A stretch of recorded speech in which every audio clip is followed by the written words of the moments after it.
Bueno, para el día de hoy tenía pendiente la revisión de este tema que es el manejo de heridas. Como todos nosotros sabemos, pues nosotros en nuestra especialidad, en nuestra subespecialidad, pues tenemos que manejar, tratar y enfocar úlceras a nivel de los miembros inferiores que tienen diferentes etiologías. Sabemos que pues la más frecuente de esas úlceras que persisten en el tiempo son las de origen venoso, pero pues así como nosotros estamos enfocados en tratar la causa de las mismas, también debemos saber algunas cosas básicas del manejo de heridas. Esto es una charla introductoria porque obviamente para manejo de heridas hay ya instituciones que solamente que se encargan exclusivamente de ello, pero pues voy a tratar algunos aspectos importantes. Entonces,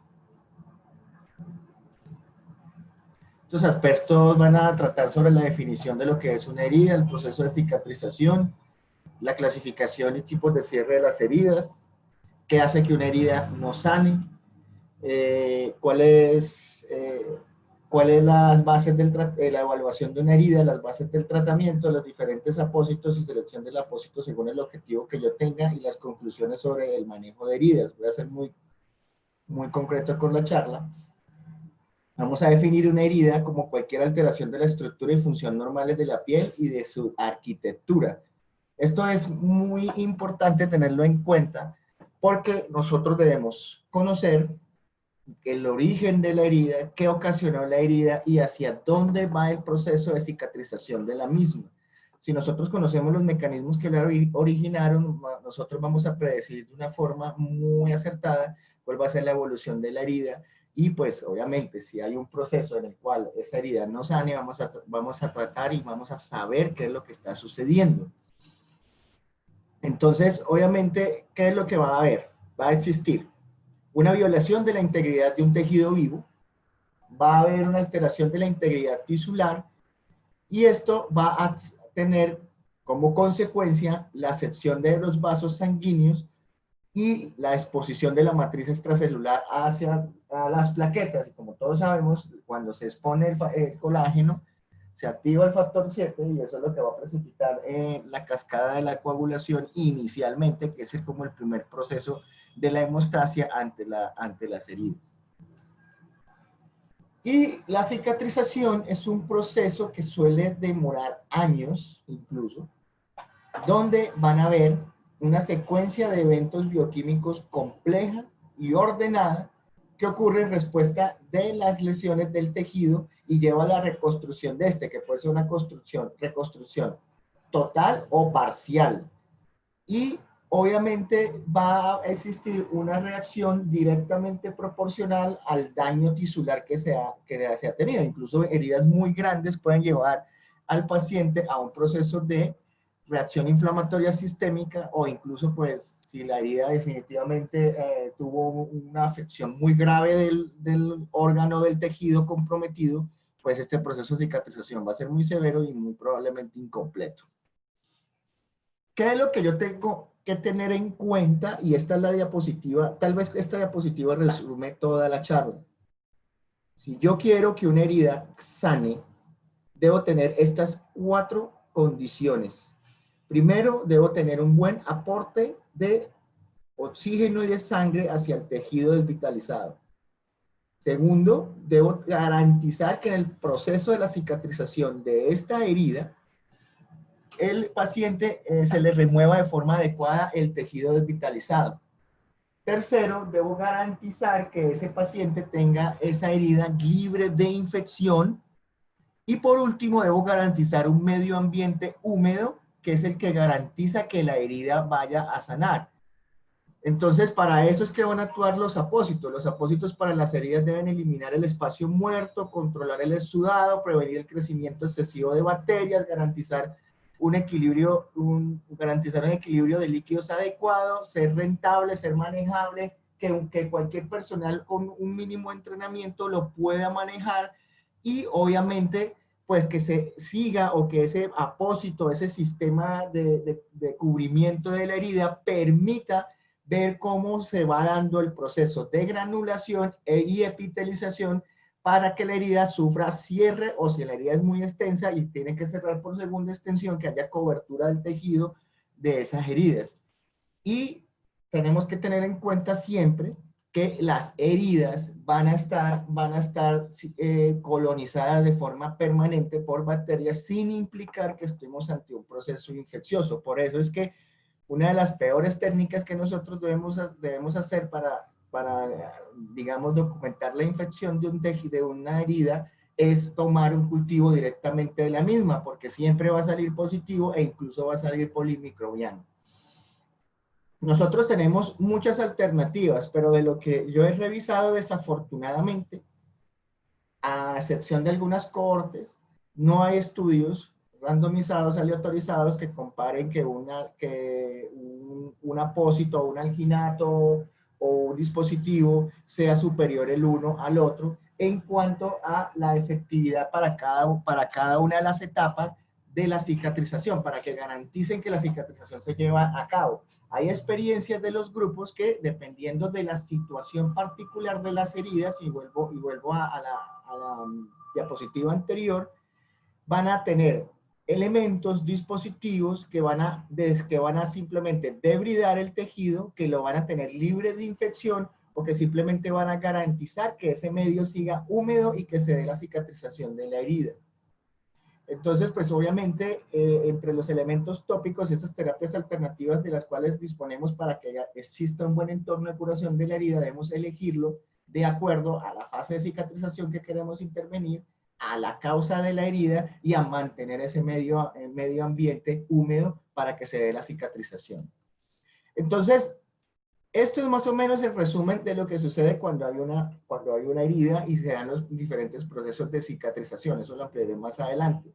Donde va a existir una injuria que se va a dar en un periodo corto de tiempo, pero como ustedes se fijan, la gráfica de abajo del tiempo de la injuria se puede extender más. ¿Y eso por qué? Porque si nosotros definitivamente no tratamos la causa, pues obviamente la injuria va a persistir y la herida va a tardar más en cicatrizar.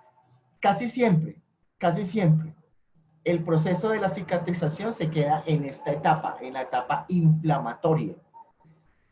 Como no podemos resolver la causa o simplemente la injuria es repetida, ese proceso de reclutamiento de las diferentes células, como ustedes ven ahí, de neutrófilos inicialmente, macrófagos y linfocitos, se va a mantener en el tiempo y va a impedir que los fibroblastos y el tejido endotelial circundante a la herida y el epitelio circundante a la herida pueda realizar el proceso de cicatrización. O si se hace de una forma parcial y de una forma inadecuada, y el proceso de remodelamiento no va a ser efectivo. Entonces, pues aquí tenemos la fase inflamatoria inicial, luego va a seguir una fase de proliferación y finalmente una fase de remodelado que va a estar marcada por los fibroblastos y las mucosas o el epitelio circundante a la herida. ¿Cómo se clasifican las heridas? Las heridas se clasifican dependiendo del tiempo, ¿sí? Las heridas pueden ser agudas o pueden ser crónicas. Nosotros también podemos clasificar la herida según su perfusión, también según si hay compresión vascular o no, pero esta es la clasificación más aceptada. Cuando uno va en el marco de la cicatrización de las heridas, lo que más se han estudiado son las úlceras de los diabéticos. Se asume que una úlcera de un paciente diabético que en una semana no ha cicatrizado más del 15% de su superficie, o que después de un mes ha cicatrizado o ha resuelto menos del 50%, ya estamos hablando de una herida que se ha cronificado o que se va a cronificar. Más o menos parámetros similares siguen lo de la úlcera venosa, que hablan en la primera semana como del 12% y al mes como más o menos del 35% de que esta herida no resuelva. Entonces, pues obviamente aquí tenemos las principales causas de heridas o úlceras que no sanan. Eso ya lo hemos visto en revisiones pasadas. Sabemos que las causas principales son la hipertensión venosa, la hipoperfusión por enfermedad arterial periférica, el trauma y la injuria repetida, porque simplemente el paciente tiene una neuropatía, que la más frecuente es la diabética, pero no la única, que hace que se formen las úlceras y ese tejido no sane. Obviamente están también las escaras por presión, Están obviamente los traumas por diferentes injurias, por frío, por calor, por radiación, por trauma. Están las diferentes infecciones, las vasculitis, algunos estados hipercoagulables y de trombofilias que pueden dar también heridas y pueden tener esa presentación, especialmente el factor 5 Leiden. Una causa muy rara pues está la hiperhomocisteinemia y pues los polimorfismos de la metil tetrahidrofolato reductasa, enfermedades vasoclusivas frecuentemente observadas en los pacientes con enfermedad renal crónica como la calcifilasis o que se pueden presentar también en pacientes con fibrinogenemia. Está pues obviamente el pioderma gangrenoso que siempre tenemos que tenerlo en cuenta y hay múltiples enfermedades, medicamentos y alteraciones metabólicas y hematológicas. Entonces nosotros tenemos pues, ya lo habíamos visto, como hay 4 fases de la cicatrización con su respectivo tiempo, donde vamos a tener una fase hemostática, una fase inflamatoria, una proliferativa y por último una fase de remodelación. Esta fase de remodelación puede llevar incluso años. En la fase hemostática pues simplemente lo que vamos a tener es la agregación plaquetaria, la producción de fibrina por la hemostasis y obviamente la liberación de factores de crecimiento y sustancias quimiotácticas que lo que van a hacer es que lleguen neutrófilos, macrófagos y linfocitos para, obviamente, hacer un debridamiento natural de la herida, ¿sí? Una respuesta inflamatoria local que va a ser una especie de debridamiento de la herida y posteriormente, cuando este fenómeno inflamatorio va cediendo, pues simplemente llegan los fibroblastos del tejido conectivo, van haciendo obviamente la producción de la estasa, de colágeno, y posteriormente se va a ver por medio también de estas mismas células que tienen, que se convierten en miofibroblastos y que adquieren características contráctiles, va a existir una remodelación del tejido y pues se va a ir formando la cicatrización. Obviamente pues está también las causas arriba. Aquí arriba dicen, mire, mi herida se cronifica simplemente porque la inflamación sigue, porque hay un grado de inflamación persistentemente bajo, pero que perdura en el tiempo, o simplemente posterior a que se dan todos los procesos normales de inflamación y de proliferación, hay algo que llega y impide el remodelamiento normal del tejido. Entonces van a haber algunos acontecimientos muy importantes y pues por ahí va a ir como la terapia. Entonces el primer acontecimiento que estamos dando principalmente es este. Aquí está en la diapositiva A, donde está la herida y donde está la hemostasia activada, el agregado plaquetario, fibrina y ahí están unos neutrófilos. La gráfica resalta muy bien el epitelio circundante porque uno de los objetivos que nosotros tenemos que tener en cuenta para cualquier terapia coadyuvante de la cicatrización de la herida, la piel circundante tiene que estar preservada, porque estas células que están alrededor de la herida son aquellas que se van a diferenciar y van a comenzar a desplazarse y a formar la cicatriz que va posteriormente llenando el defecto de la herida, que junto ya con los procesos anteriormente mencionados de remodelación y migración de fibroblastos, va a hacer que la herida sane. Si yo no conservo la piel circundante íntegra, nunca va a cicatrizar la herida. Entonces aquí está la injuria que produce la hemostasis, aquí obviamente está la producción de fibrina, fibronectina, y pues obviamente la formación de material contráctil, de material de formación de tejido. Está pues obviamente el colágeno predominantemente, también está la migración de polimorfos nucleares, va a haber una proteólisis, producción de proteasas y colagenasas y elastasas que van a favorecer la remodelación. Ojo, la hemos visto en la fisiopatología de la úlcera venosa.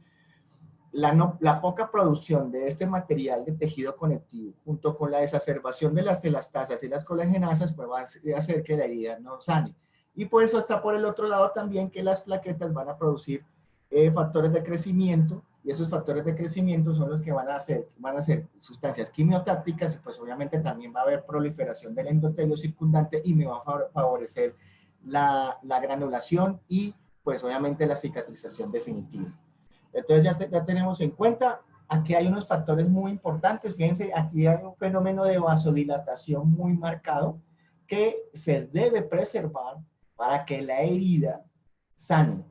Varias cosas alteran la vasodilatación de esto, pero lo que más se ha estudiado es el tabaco.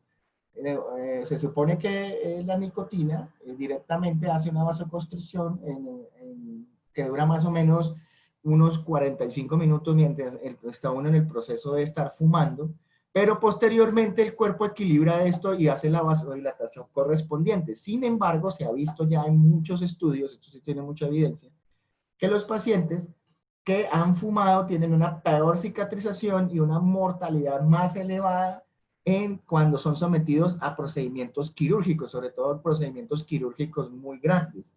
Entonces, las recomendaciones actuales de cuidado perioperatorio que han salido recientemente el año pasado siempre han indicado que debe haber un cese del tabaco mínimo de 4 a 6 semanas antes de la cirugía. Pero a pesar de esta suspensión, aunque se modifican desenlaces duros sobre mortalidad y complicaciones perioperatorias, la cicatrización de la herida, a pesar de haber dejado el tabaco 6 semanas antes de la cirugía, no llega a ser nunca lo óptima que debería ser si en los pacientes que no son fumadores. Entonces, pues eso es un factor importante que va a alterar la cicatrización. Fíjense acá la diferencia de una herida con sus diferentes estadios, cómo se va a diferenciar el tejido necrótico, el tejido epitelial adyacente y pues el tejido de granulación, donde uno debe retirar ese tejido necrótico para que la herida sane, preservar ese tejido de granulación y preservar obviamente íntegra la piel alrededor de la herida, que eso es lo que debe seguir siempre un tratamiento específico de heridas para que el paciente tenga una adecuada cicatrización. Entonces aquí, por ejemplo, están los fibroblastos, fíjense que cómo van produciendo los diferentes materiales de colágeno, y posteriormente estos fibroblastos pues se van diferenciando de miofibroblastos que van a hacer un remodelamiento y van a dar una consistencia a la estructura de la herida y pues va a dar un remodelamiento a la cicatriz. Fíjense acá pues toda la diferenciación, cómo el proceso de granulación y de formación de tejido conectivo va dando progreso. Y finalmente sobre las mismas heridas, ya esta es una herida en una fase de cicatrización ya más avanzada, van comenzando a llegar las células típicas de la piel, en este caso pues ya están comenzando a llegar los melanocitos y están dando consistencia y forma a la herida. Obviamente dependiendo del grado de la herida, pues la cicatrización va a ser muy similar al tejido circundante o simplemente pues como va a quedar diferenciado del mismo. Entonces, la clasificación de las heridas está pues dada de la forma en que se cierra. Entonces, pues el cierre de primera intención es simplemente la herida que fue, digámoslo así, muy poco séptica, donde yo hago una sutura y donde hay un cierre de primera intención y pues hay una epitelización, una reparación del tejido correctivo pues de forma adecuada y pues la cicatriz casi siempre va a ser de tipo lineal. La segunda intención, que básicamente son heridas muy grandes que impiden que de forma natural o de forma y de intervención con suturas no se pueda realizar la cicatrización y entonces pues obviamente va apareciendo el tejido nuevo de abajo hacia arriba y pues obviamente eso es un cierre más demorado que requiere un cuidado más avanzado y que tiende a sobreinfectarse muchas veces. Y pues obviamente hay heridas que son de un cierre de tercera intención, que son heridas que son muy grandes o que simplemente al momento de la cicatrización del tejido hubo tal contracción de la cicatriz que hay un defecto muy grande del órgano y es necesario hacer una intervención adicional como colgajos o algunos elementos que llenen ese defecto pues para que la cicatriz o el órgano o el tejido quede funcional. Entonces, ¿qué es lo que hace que una herida no sane? De todos los estudios que se han demostrado, lo que impide que la herida no sane es la infección. Entonces, siempre debemos tratar la infección. Si hay una alta probabilidad de colonización bacteriana, vamos a tener unos apósitos o elementos tópicos que van a tener antibióticos o elementos que van a impedir la proliferación bacteriana. ¿Qué me impide que yo también no cicatrice? Fumar, ya lo hablamos. El envejecimiento está totalmente relacionado, la desnutrición. Los pacientes que no se movilicen son pacientes que van a cicatrizar, que van a tener una cicatrización menos favorable. La diabetes, sobre todo, pues que sabemos que los pacientes diabéticos tienen múltiples causas por las cuales el sistema inmunológico e inflamatorio va a estar aumentado. Obviamente, la movilización de los neutrófilos va a verse alterada por los niveles de glicemia. Sabemos muy bien que niveles de glicemia mayores a 140, incluso si son mayores ya de 180, activan el factor nuclear kappa beta, y eso hace que haya persistencia de la inflamación. Y esta inflamación persistente hace que la herida no cicatrice. Esa es la principal causa, como mencionamos anteriormente, de la no cicatrización de las heridas. También vamos a tener la enfermedad vascular. Todo paciente que tenga una herida, sobre todo en las extremidades inferiores, que no sane, debe ser evaluado de forma sistemática por una causa vascular, ya sea venosa o ya sea arterial. Los pacientes que tienen terapia inmunosupresora también tienen una cicatrización menos efectiva, sobre todo si está sometido a terapia esteroidea, y hay otras condiciones que impiden la cicatrización, como el edema persistente y los pacientes que tienen obesidad. Eso hace que una herida no sane y son factores que deben ser tratados para que el proceso de cicatrización se dé. Entonces, ¿cómo se evalúan las heridas? Pues simplemente vamos a tratar, la evaluación es esta. Primero voy a hacer una evaluación del paciente y de la herida en sí. Vamos a tener obviamente un diagnóstico preliminar de la herida para tratar la causa subyacente. Si yo no trato la causa subyacente, esa herida no va a cicatrizar. Posteriormente se tienen que hacer unas consideraciones inmediatas de esa herida, que esto es en agudo, que cuáles son la necesidad o no de medidas como el desbridamiento quirúrgico. Posteriormente vamos al tratamiento básico de la herida, donde vamos a hacer una evaluación constante. La herida puede tener un curso que es que tenga una cicatrización completa o simplemente la herida no cicatrice, y entonces pues nosotros vamos a establecer una terapia que es una terapia ahí como lo mira, muestra la diapositiva, time, donde vamos a tener control del tejido no viable, control de la inflamación y de la infección en esos pacientes, control del exudado. Una herida no puede estar ni muy seca ni tener un exudado masivo, y obviamente tener terapias con factores de crecimiento que me estimulen los bordes epiteliales para que la proliferación epitelial me ayude a cicatrizar la herida. Si la herida entra en cicatrización, pues simplemente continúo con la terapia actualmente instaurada. Si no, pues obviamente hago una evaluación del control del tejido viable, si lo estoy desbridando bien, si necesito que además de ese desbridamiento por terapias tópicas, necesite también un debridamiento adicional quirúrgico, si la herida está obviamente con un ambiente húmedo adecuado, si los bordes epiteliales están conservados, si la piel subyacente está sana o no está sana. Y pues obviamente si esto no se da, pues aplicar terapias más avanzadas como el VAC, como terapia hiperbárica, etcétera, pues para garantizar una cicatrización, o simplemente volver a lo básico y decir definitivamente el factor causante de la herida no lo tengo controlado y por eso no cicatriza el paciente. Obviamente, pues uno tiene que evaluar las heridas según la topografía, según la morfología. Esa morfología, pues yo tengo que definir muy bien qué tamaño tiene para el seguimiento de la herida, qué forma tiene, cómo está el lecho de la herida, determinar muy bien y saber diferenciar qué tejido está en granulación, qué tejido está necrótico, cuál es el estado de la piel alrededor de la herida, evaluar obviamente el exudado, los bordes y la piel perilesional. Obviamente la evaluación del lecho es muy importante. Esta evaluación del lecho debe realizarse después del lavado de la herida. Uno la evalúa, pues obviamente uno tiene que ser capaz de determinar cuál es el tejido de granulación, que es un tejido que se forma durante la fase de proliferación, tiene un aspecto rosado, granular, friable. Si hay una hipergranulación, si tengo un tejido extremadamente friable, estamos hablando de que hay un exceso de humedad de la herida, o simplemente esa herida está muy húmeda. También, ¿qué otro elemento tenemos que tener en cuenta? La fibrina. Es un tejido amarillo como la yema de huevo. Obviamente está también el tejido esfacelado o el esfacelo, que tiene una consistencia de color amarillo, opaco, friable, de consistencia como el chicle, y está obviamente compuesto por células muertas. Y ese tejido debe ser debridado, lo mismo que obviamente el tejido evidentemente necrótico, la escara, que es un tejido muerto, seco y de características negruzcas. Entonces, pues obviamente uno tiene que determinar cuáles son las islas del epitelio, determinar cuáles son los tejidos, cómo está el tejido de granulación. Miren aquí la diferencia, el tejido de granulación rosadito, es un tejido friable, es un tejido que está con la humedad adecuada. Si hay una proliferación de este tejido, estamos hablando de que la humedad no está adecuada.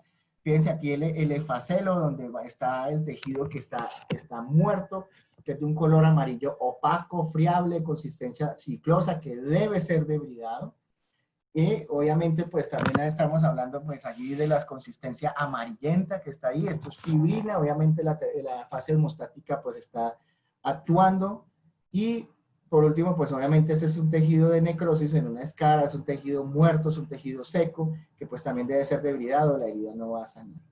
También tener en cuenta, obviamente, cuando hay exposición tendinosa, cuando hay exposición ósea, sobre todo en las heridas quirúrgicas, evaluar cuando hay una infección de órgano-espacio que debe ser intervenida de forma quirúrgica. También debemos ser capaces al momento de la evaluación de la herida, si esa herida con solo un tratamiento tópico de elementos de debridamiento es suficiente o si el paciente hay que llevarlo nuevamente a cirugía.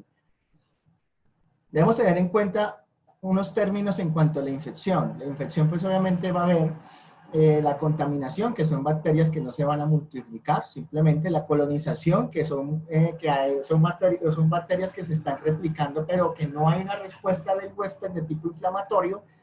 En cada una de las heridas hay un tipo de colonización crítica que es la presencia de 10 a la 5 bacterias por gramo de tejido, y eso pues obviamente va a aumentar la probabilidad de que exista ya una respuesta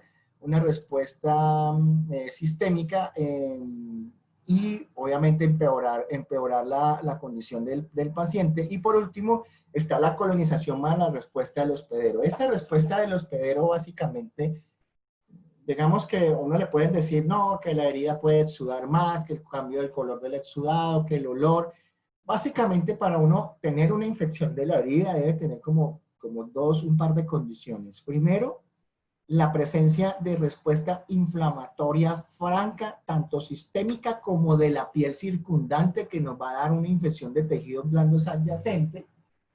Y lo otro es el dolor. Las heridas, a pesar de que las heridas vasculares duelen más que las de la hipertensión venosa, debemos tener en cuenta que el dolor o el aumento del dolor o en cambio del dolor nos va a significar que esa herida puede tener un proceso inflamatorio de tipo infeccioso.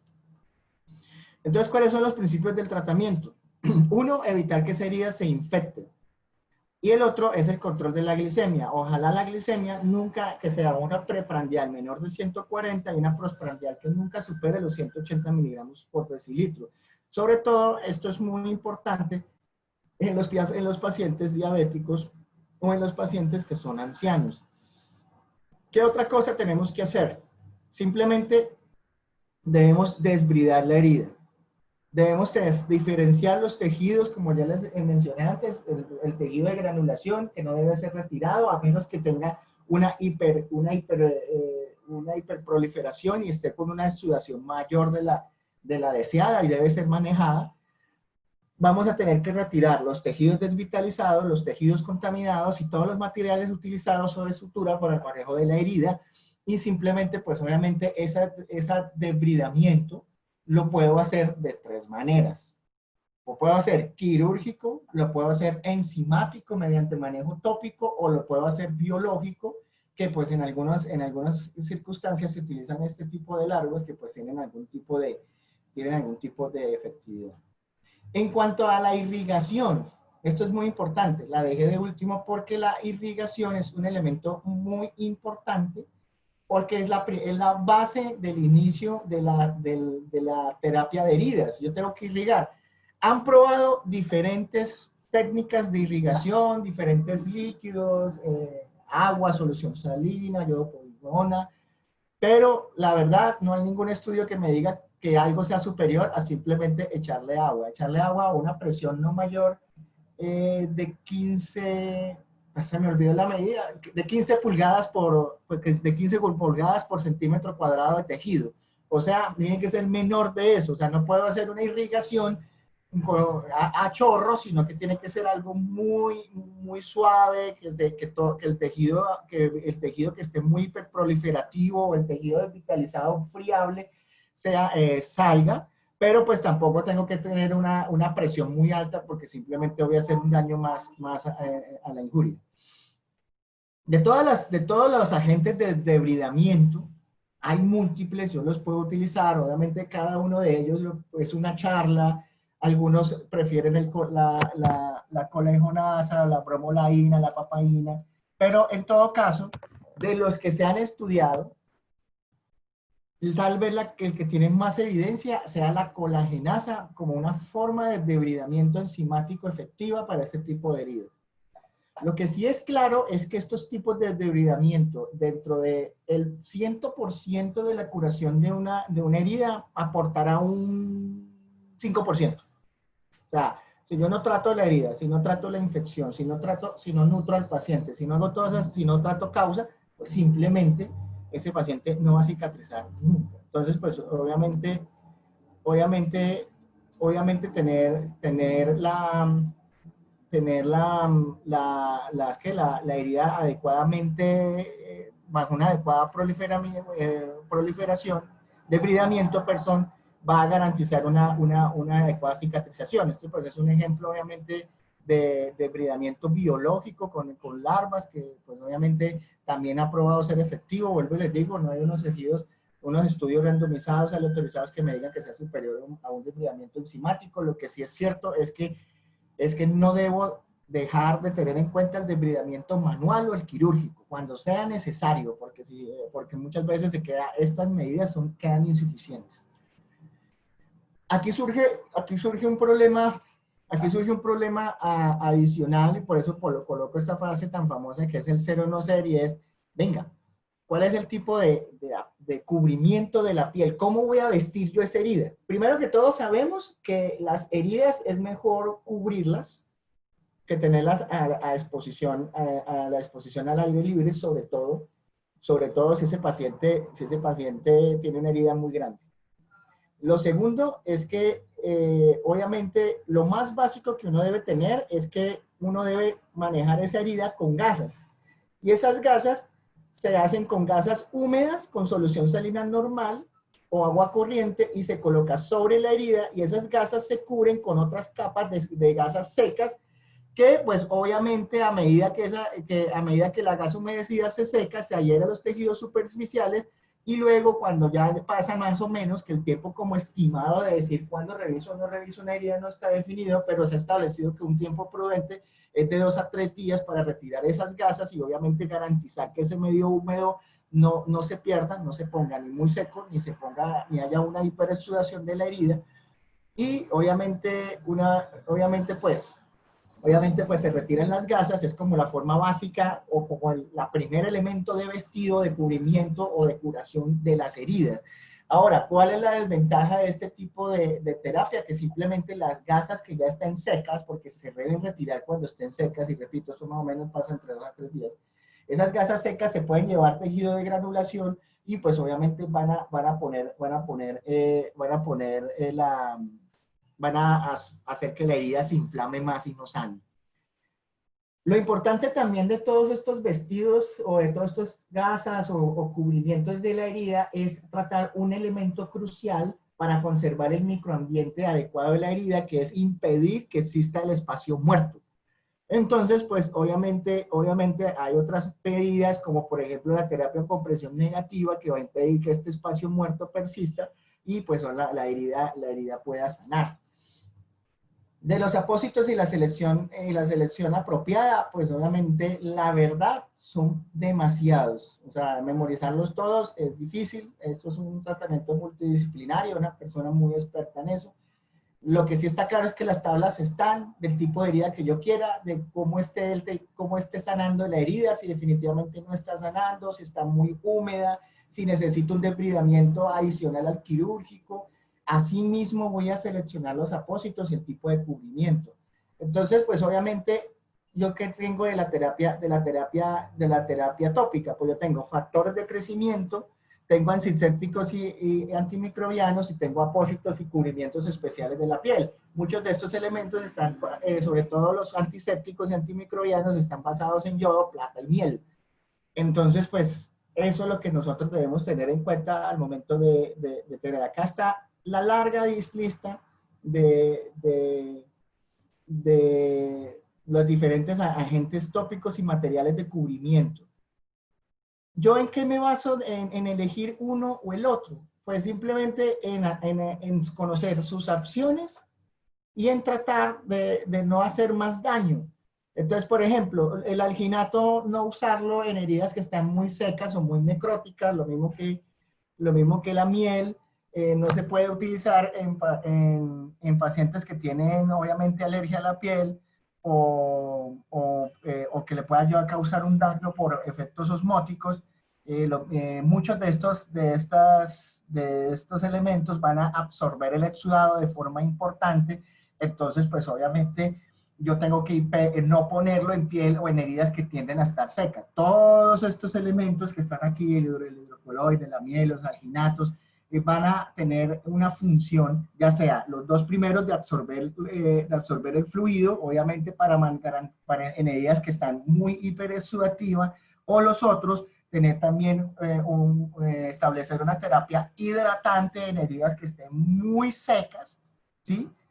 O simplemente también al mismo tiempo promover un desbridamiento enzimático simultáneo y una acción antimicrobiana adecuada. Muchos de estos tratamientos tópicos o cubrimientos de piel, pues obviamente van a tener un efecto mixto, ¿no? O sea, me van a proporcionar hidratación o absorción, dependiendo del tipo de exudado de la herida, me van a reducir el espacio muerto, van a promover unos más que otros, un depredamiento enzimático, y algunos como la plata, como la miel, van a tener un efecto también principalmente antimicrobiano. Entonces, pues obviamente está ahí pues los diferentes apósitos que uno pueda utilizar. Sin embargo, pues hay unas reglas de oro, porque como había mencionado, poca evidencia clínica para ayudar en la elección entre los diferentes tipos de heridas.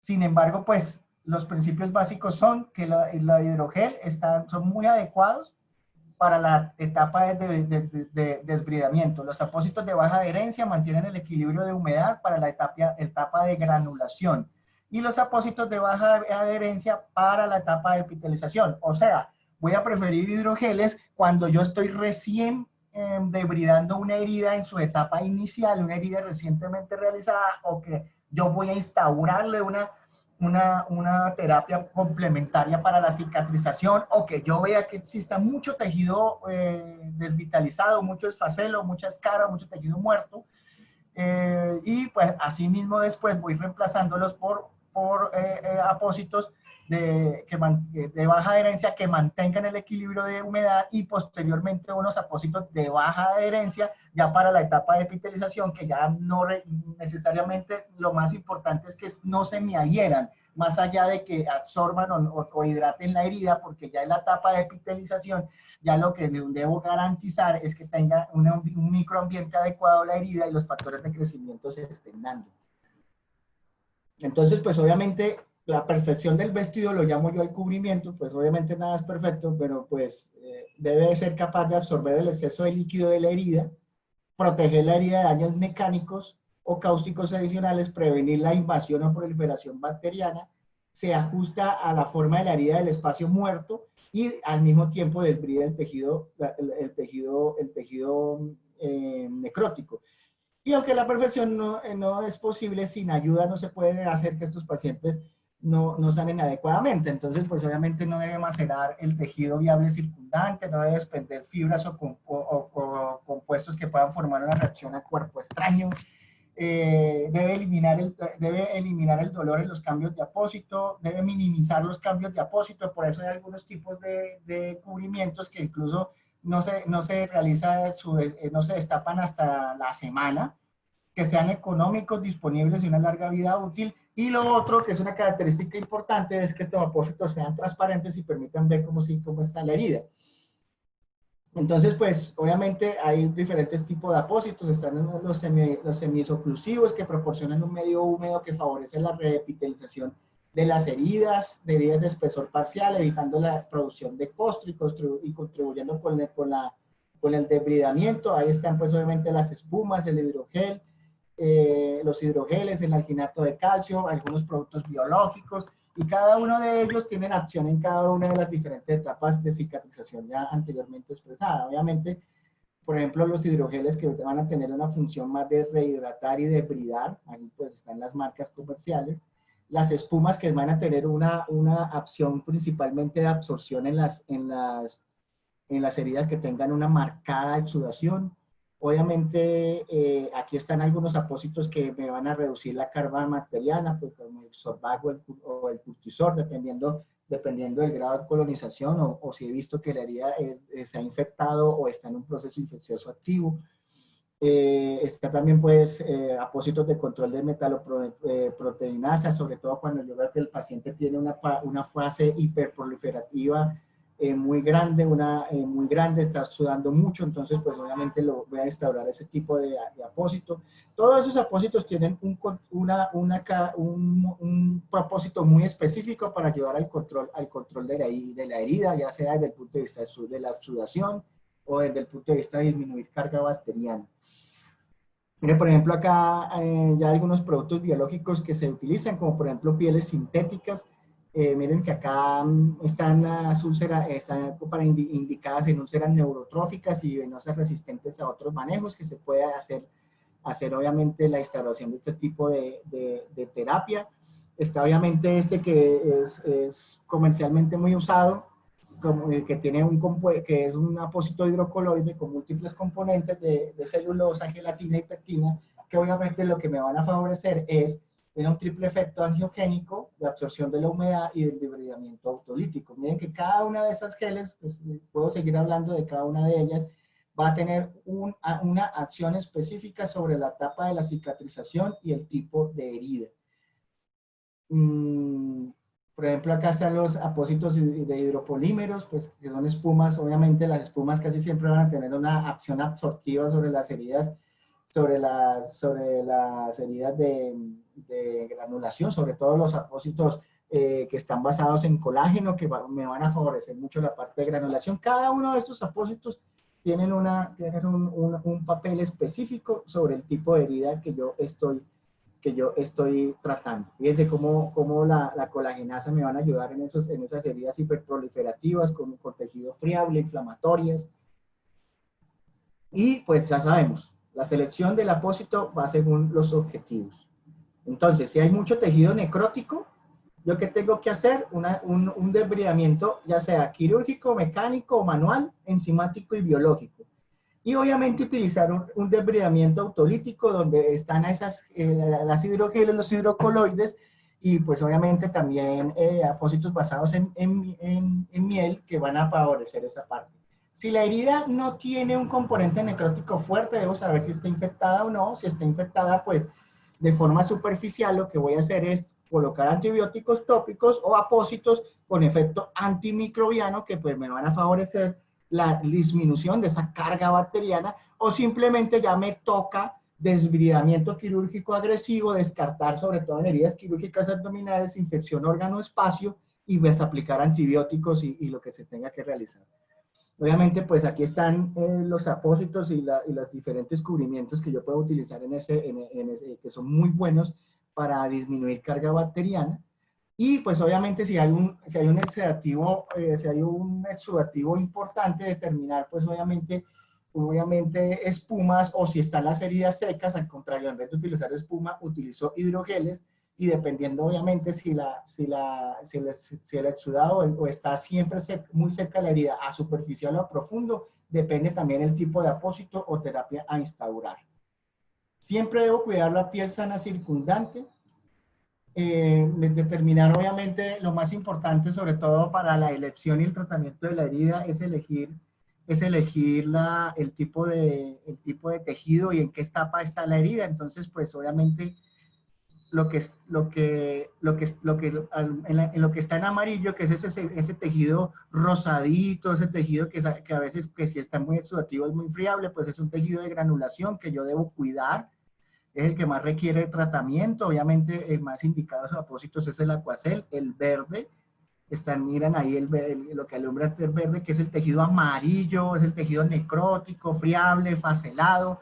Obviamente ese tejido debemos de bridarlo, y pues obviamente una opción de tratamiento puede ser el Duoderm Gel, que es lo que más recomiendan en ese tipo de heridas.